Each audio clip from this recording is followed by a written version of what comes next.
My name is Currie, and I've been in the tech industry for 26 years now, which sounds like a long time, and it is in fact a long time. I started as, and continue to be, on and off an engineer and various other roles as well, because as we know, there are an awful lot of roles in the tech industry. And these days, I'm involved in teaching the first ever tech ethics course at the University of Hertfordshire, just north of London. And I'll be talking to you a little bit today about what I've learned, what we've learned generally about how to be better, how to be good in technology, or arguably, more importantly, how to not be bad. There's an awful lot we talk about applications and what we do and what our products do. But I'm going to talk a little bit more down the stack than that about how we host. So that'll be what I'm talking about today. So to start with, I'm going to step back a little bit and talk about the course that I do and what we do on day one. So the very first lecture that I give on tech ethics is the 101 of tech ethics, which is don't break the law. That might seem obvious, but it's not always obvious. And although it's necessary, it's not sufficient, but it is necessary. So don't break the law. We're talking a bit here about hosting and about low down the stack. If you think about what laws might apply to you day to day in your job in tech. So if you've been around for a few years, like I have, you'll know that there are lots of laws that you run into all the time in technology. So latterly, the GDPR, contract law, being secure, anti-discrimination law, and that's against gender and race, and also disability. But the interesting thing about those laws, which you will run into all the time and have to think constantly about how they apply to your products, is when it comes to hosting, they're not really a cloud differentiator. All of the clouds will let you do all of these things and not break the law because they're reasonably mature. And they want to appeal to everyone, and they don't want to rule themselves out as a potential supplier for you by you not being able to comply with the legal requirements. So they all let you do this stuff. You might have to do a bit of work in order for it to be done on a particular provider, but they all do that. So the law is generally not a cloud differentiator. So what I talk about on my second lecture on my course, which is so we've established don't break the law. That's all part of don't be bad, or don't be evil, as Google used to believe, but unfortunately now possibly don't. It's hard to say. It's ethics 102. So the next lecture is once you've decided you're not going to break the law, what do you do next? Well, you don't do things that are likely to be against the law in the future. The law is a really good ethical base because it's what everyone has decided is the right thing to do. And a large number of people have to be involved for a law to pass. And it generally does reflect what a society believes is the right thing to do. But laws don't come out of nowhere. They get talked around and kicked around for years, usually beforehand, while people decide whether or not they want that to be part of their society's list of ethical rules. So you kind of know what laws are likely to be coming. You don't need a time machine to work out what's going to be against the law in a year's time or 5 years' time. And not breaking that now has it's the right thing to do. You're already, if you do something which you know is going to be against the law in a couple of years' time, you're probably acting essentially unethically. But it's also, it kind of ties you in. If you do something that you're then going to have to roll back later, it's going to cost you money. It's going to impact your business. It might get you bad press. It quite possibly will get you bad press. It might annoy your customers. So there are good reasons for not breaking laws that are very likely to become laws in the future. And if you want to know the kind of thing I'm talking about,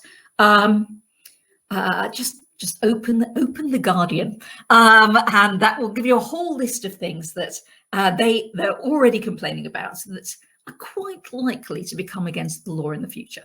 So things like surveillance, and there are already some laws being mooted about on the EU, and then we'll all have to apply, we'll all have to comply with those EU laws, even if we're no longer in the EU, because we want to sell to the EU. Algorithmic fairness, which we talk about a lot, but actually is often already against the law because we do have anti-discrimination laws. Things like social media scoring, whether that's right or good, or truthfulness. That's been a big issue in 2020, both political truthfulness and truthfulness around the pandemic and around vaccines, that kind of thing. But again, you'll notice that all of those things there, surveillance, fairness, truthfulness, they're application level decisions. They're things that you as a product manager need to take into account and should be taking into account. But they're not really a cloud differentiator. Now, having said that, I've always said that in the past, but recently these things have turned out to be a little bit of a cloud differentiator. If you look at Parler losing their hosting through Amazon because of what Amazon claimed was, and probably is correctly said, that the reason why we're turning off as being a supplier for you is because you broke your terms of service. So you broke your contract with us. So that's a breaking of the law effectively. But we all suspect that there was an element of it being unacceptable, and although not against the law now, is likely to cause a lot of issues, to cause a lot of bad press, to be against the law in the future. So, but generally speaking, these kind of guardian issues are not necessarily cloud differentiated. So is there anything that is legal today, but I think is going to be illegal in a couple of years' time, that is a cloud differentiator? Well, yes, there is. And you'll see plenty of this if you open the front page of The Guardian. Sustainability and climate change. Now, at the moment, it's quite surprising how little of unsustainable behaviour and anti-climate change behaviour is against the law, although it's now fairly well accepted that it hurts everyone. It's not against the law, but I think we all believe correctly that it will be against the law in future. So this is something where, if we don't take action now, we're both being unethical, and we're also failing to act in our own best interests and the best interests of our company, because might be tying ourselves into behaviour that will be against the law in future. And the interesting thing is that this is, or historically, this has been a cloud differentiator, a major cloud differentiator. And so whenever we choose where we're going to host, we still have decisions to make that where climate change is involved, where we can do good or we can do bad according to climate change. And we can also do good or bad for our companies, because if we assume that climate change is going to become illegal in the future, we don't want to tie ourselves into bad behaviour here. So yes, climate is a cloud differentiator. And the reason why, one of the many reasons why we should be thinking about this, and the way that you might want to be selling this at work, because it's sometimes hard to say it's bad and it's unethical. The way that I've been selling this for some time, and it's true, as the benefit of being true, is that you're often locked in, or you're usually locked in to your cloud vendor. Now, 5 years ago, we were still debating whether that was a good idea. We didn't really want to be locked into AWS or Azure or anybody like that. But we've realized that that's crazy talk, that most of the value from a cloud platform comes from being committed to it and doing more than just lifting and shifting your applications and running them in AWS rather than running them on a server under your desk. That the value is that you actually start to commit and tie into their other services. So although lock-in might seem like a bad thing, it's often a very good thing when it comes to cloud services, because you really want to be able to use all the things that you have to commit somewhat to implement. But it's very well worth bearing in mind that when you're locked into something like Azure or like AWS or like Google Cloud, when you're locked into something, their risk is your risk. So any risk that they take on is risk that you've taken on, because you can't really step away from them as a supplier very easily. So it's worth saying that again. Their risk is your risk. And historically, that's actually been a really good reason for going to the cloud, because generally they manage risk much better than you will. So they've got availability zones and servers all over the world, and they do an awful lot of stuff about making sure that their electricity stays up, and much more resilient than, for example, that machine under your desk. So generally speaking, you want their risks to be your risk, but you just need to make sure that they are properly taking account of the risks for everything they're doing. Now, I don't know if any of you noticed that BP ran a conference last September when they announced that they were actually going to stop being evil and start being good, and move over to green technologies and undo an awful lot of the bad stuff they've done over the last few years.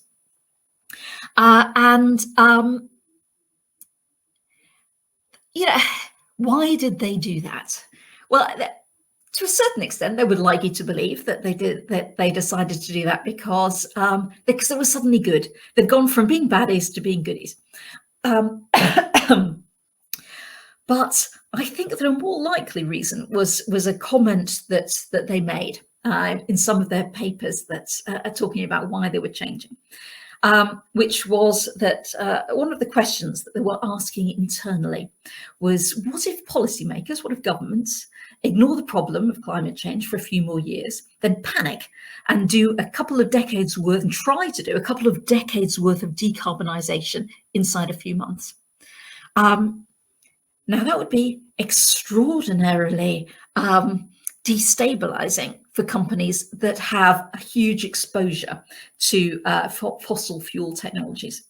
And if you think that a government would never do something like that, then you haven't really been paying attention in 2020, when a lot of the aviation industry have been faced with massive problems and massive changes due to governments making a sudden change. Now, it was a sudden change. It was the right thing to do. Arguably, they even took too long over it. But it was a sudden change as far as those companies were concerned, and it will put a large number of businesses out of business. So we know that they will make radical knee-jerk changes if they need to. If they suddenly realize that they wake up to a risk, they'll make changes. So BP were not wrong to worry about that. And you might be thinking, oh, well, this is fine because I'm not BP. I don't work in the fossil fuel industry. I'm not exposed in this way. But if you're a tech company, you are exposed. You're exposed usually through your cloud provider, because cloud providers use an awful lot of energy, use an awful lot of electricity. They burn a lot of electricity to power the servers and to cool the servers that your applications are running on. In fact, it's widely believed now that the total climate change impact, the CO2 emissions of data centers worldwide, are of the same order as the aviation industry. So we can't say that we as users of applications are at much less risk than the aviation industry for radical policy change in this area. So it's something that we do need to think about. Now, I'm going to talk a little bit about the individual clouds and what they do and what the situation is with them. But before I do that, I'm going to step back a little bit and talk about the concepts, the terms that we use to describe the current situation for climate change and companies and their progress towards being more climate efficient. So carbon neutral. Now, that's a term you will have heard a lot. And what it means is that running your applications in those data centers, those data centers are running on electricity, which they've got off the grid and might originally have been generated by a coal-fired power station or a gas-fired power station. So your application running your application is putting carbon into the atmosphere. Now, because you feel bad about that, you have offset that. You've said, well, I'm putting carbon into the atmosphere, but I'm going to do something which means that somebody else doesn't put, who would have put carbon into the atmosphere, doesn't put it in. So maybe I'm going to give money to a company that's building new wind farms. And that's good. That's good. And 20 years ago, that would have been enough. That would have been all we would have had to do 20 years ago. If we'd started then and we were totally, and everyone was totally carbon neutral, by now we would have converted the grids to be entirely green. But we haven't. We didn't start this early enough. We only recently started it, which really means that we're too late. We need to be this, but it's table stakes. It's where we need to be now. It's not where we need to be in 10 years time, or we can afford to be in 10 years time. So carbon neutral is good. It's the absolute bare minimum that your company should currently be expecting of itself today, but it will not get us where we need to be.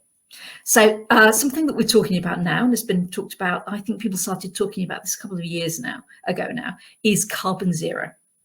And the idea of carbon zero is that when you're running your application or you're doing anything, but let's assume we're all working for tech companies, and one of the biggest ways that we're generating carbon is through running our applications on servers.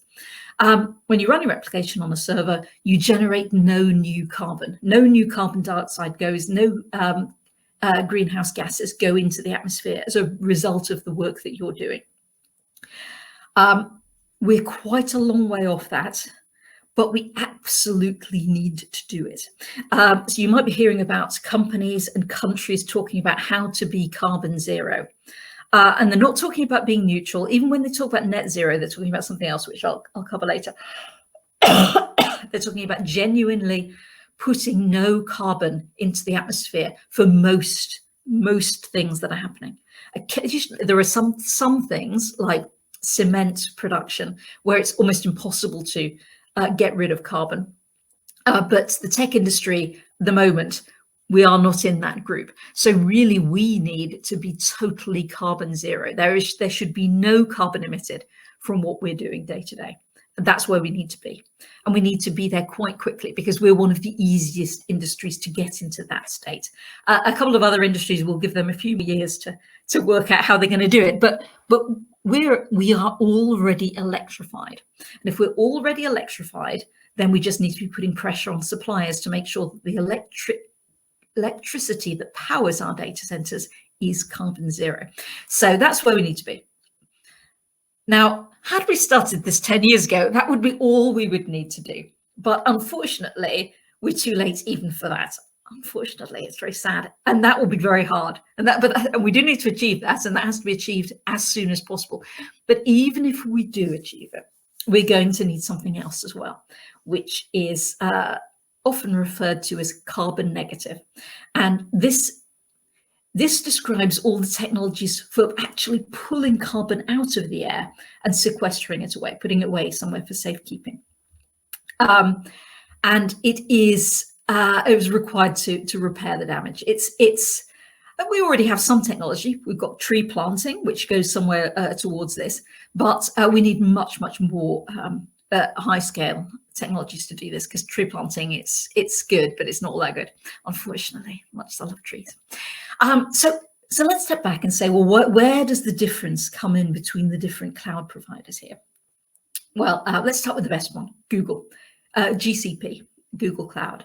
So carbon neutral, Google, the whole business has been carbon neutral since 2007. That's nearly 15 years. They have a goal of being, a corporate goal of being carbon zero by 2030. And because they're so far ahead with being carbon neutral and all their other work, I really believe they will achieve that. I'm not worried. And they've shown considerable commitment to this. They are already carbon negative. So they've taken action to remove all their legacy emissions already. They announced that back last September. So great, I have no problem. If you want to host in the Google Cloud, exemplary. That's your supplier. All of your stuff is then done. You never have to worry about being carbon zero with your hosting ever again. Microsoft, they're number 2, but they were also they've done very well indeed. So this is Azure. They've been carbon neutral for their for their service since 2014, so more than 5 years.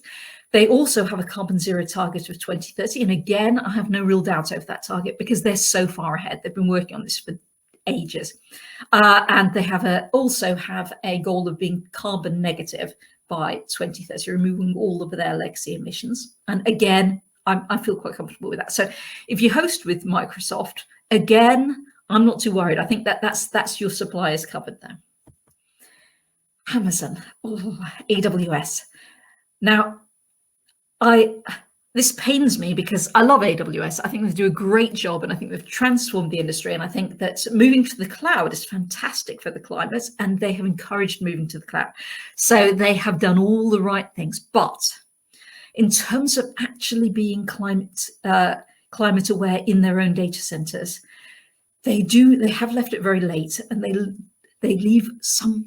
do leave quite a lot to be desired.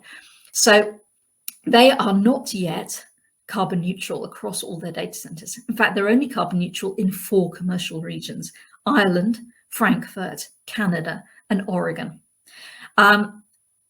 They have set a target that they will be carbon zero by 2030. I can't be as confident that they'll meet that as I am of the others because they've started so late and they're so far behind.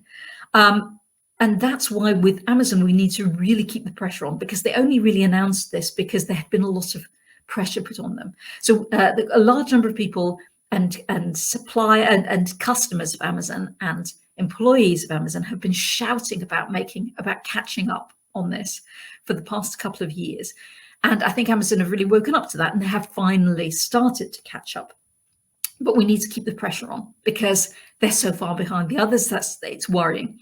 So although I'm very comfortable at the others, for this one, we need to keep the pressure up. We need to keep saying we care. We need to use the carbon neutral regions if at all possible, not necessarily because they are better, although they will offset for you if you are in a carbon neutral region. And if they're not in a carbon neutral region, you will have to do your own offsets, and it will be quite hard to find out how much you need to offset to be carbon neutral.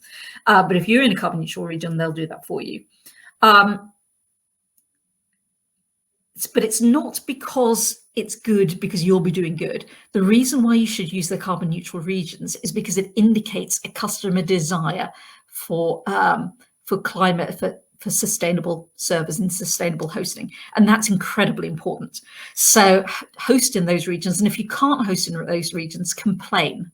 Say, I really wanted to host in a sustainable region, but you didn't have one near me. But if you can, host in those regions, or at least say something about it. It has been a very interesting year. 2020 has been full of competing announcements from the cloud application, from the cloud providers, constantly saying, "Oh, well, we're now climate negative, or we're climate negative." And that is a really good thing. That's something we've not seen up until now, and now suddenly we are seeing it. We're seeing some genuine competition on doing the ethical thing, but also the safe thing and the risk-free thing and the better thing generally. And the reason why they're making all of these announcements is because their customers are starting to care. They're starting to care and they're starting to say that they care, which is even more important than caring. It doesn't really matter if you care, but you don't say anything. Nobody wins. Nobody wins from that. You have to say. Even if you don't care, it's better to say and not care than to care and not say. And customers are starting to care about climate change, and they're also starting to become more aware of the business risk of a major supplier that does not have deadlines and milestones and commitments to be carbon zero that are realistic and plausible and within a reasonable time frame. And these are your suppliers. It matters. Because your business is locked into a couple of things. Your business is locked into quite a few things, but primarily your planet. We are locked into planet Earth at the moment. It's been quite some time before we're not. And we're also all now locked into our cloud providers. So we need them to stay inside the law and make sure that they keep inside the law, so that they don't suddenly get the rug pulled out from under them, and then that's the rug pulled out from under us too, because their risk is our risk. So I'm just going to remind you again about what BP were worried about, which is, what if policymakers ignore the problem for a few more years, then panic and try to do a couple of decades worth of decarbonisation in a few months? That is going to kill a lot of businesses. And you want to make sure that through your suppliers, that's not going to be your business. So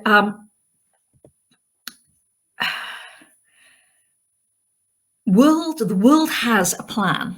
There are various plans going on. You need to be on board with this plan. Step one, you need to be carbon neutral, and you need to do that tomorrow. You need to do that immediately. You need to be working out what your current emissions are and offsetting them. And that's really, and that will boost the offsetting industry, and it also gets you tracking your emissions. Really, that's step one. If you don't understand your emissions, you are going to have an incredible amount of difficulty understanding the exposure you have to risk associated with the legal changes here. Then you need to move to carbon zero ASAP. Now, when I say ASAP, it depends from company to company how you're going to do this. If you're a tech company and you're already fully electrified, then we're really talking about by 2030 at the very outside. And it's not just you. In fact, it's probably not you. It's probably your suppliers. So what you need to do is, after this meeting, you need to after this talk, you need to go away and you need to talk to all of your suppliers. Do they have a carbon zero commitment? Is it convincing? Is it by 2030, which is really where we need to be for the tech industry? If it's about cement, you can have a few more years. But when it's about servers, 2030 is the outside for a carbon zero commitment here. And then in the long run, we'll be looking at better technology for carbon capture and sequestration. But that's probably not your problem at the moment. That's just so you know what's coming. But for now, carbon neutral. Are you all ready? If you're not, your business is, you need to wake up, because you're taking a hell of a risk. And you need a plan with all of your suppliers for how they are going to achieve carbon zero.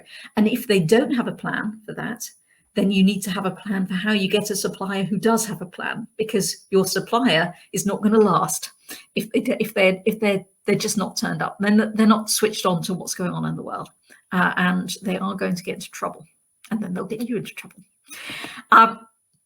So yes. Your tasks after this talk. Number one, the most important task is that you need to go and talk to your IT department, go and talk to all of your procurement folk about your suppliers. Do they all are they carbon neutral at the moment, which they should be? And do they have a carbon zero, credible carbon zero plan? Probably ideally by 2030, but also if it's just by 2030 and they go, oh yeah, we'll have done it by then, that's not very compelling, and you're taking quite a risk there. So you do need to talk to them about what they're intending to do, and you need to believe it. Otherwise your business is taking one hell of a risk. So that's the most important task for today. The most urgent task for going away after this meeting is the other thing I do, other than talk at conferences and lecture people, is I'm a science fiction writer, and I cover an awful lot of this stuff in a fictionalized format, what's going to happen within the next 20 to 50 years in my books.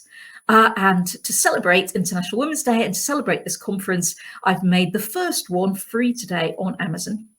So if you go onto Amazon Books and you search for Utopia 5, 2 words, you'll see that today only you can download it for free onto your Kindle. So yeah, it covers quite a lot of this stuff, but hopefully in a fun way. So but go and do that. That's the most urgent thing, because you can only do that today. But the most important thing, the thing you should absolutely go away and do, is go and talk to your procurement folk in all parts of your company about making sure that your suppliers all have carbon zero plans that are credible. So thank you very much for listening, and enjoy the rest of your International Women's Day.